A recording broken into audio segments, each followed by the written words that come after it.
തന്റെ പ്രിയപ്പെട്ട മുത്തച്ഛനെലിയെ എലിക്കണിയിൽ കുടിക്കിയ ചെല്ലപ്പൻ ചേട്ടനോട് പകരം വീട്ടാൻ ചുണ്ടലി മാർഷൽ ആർട്സ് പഠിക്കാൻ തുടങ്ങി. പക്ഷേ അങ്ങേരെ അടിച്ചു തോപ്പിക്കാൻ പറ്റില്ലെന്ന് മനസ്സിലാക്കിയ പ്രതികാരദാഹിയായ ചുണ്ടലി നാട്ടിലെ കന്നുകാലിയെയും പട്ടിയെയും പൂച്ചയും ഒക്കെ കൂട്ടുപിടിച്ച് ചെല്ലപ്പൻ ചേട്ടന് പണി കൊടുക്കാൻ തുനിഞ്ഞിറങ്ങി. അങ്ങനെ അവറ്റകളുടെ മൂത്രത്തിലൂടെ പരന്ന അപകടകാരികളായ ലെപ്റ്റോസ്പൈറ ബാക്ടീരിയകൾ മണ്ണിലും ചെളിയിലും വെള്ളത്തിലുമൊക്കെ ആ മനുഷ്യനെ കാത്തിരുന്നു. കൃഷിപ്പണിക്കിറങ്ങിയ ചെല്ലപ്പൻ ചേട്ടന്റെ കാലിലെ മുറിവിലൂടെ എളുപ്പത്തിൽ അങ്ങനെ അറ്റാക്ക് ചെയ്തു. കുറച്ച് ദിവസം കൊണ്ട് ചെല്ലപ്പൻ ചേട്ടന് പനി തുടങ്ങി.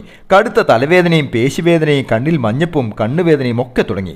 ചെല്ലപ്പൻ ചേട്ടനെ പരിശോധിക്കാൻ വന്ന ഡോക്ടർ പറഞ്ഞു, ചേട്ടാ ഇത് മഞ്ഞപ്പിത്തമല്ല, ഇത് എലി തന്ന പണിയാ, എലിപ്പനി.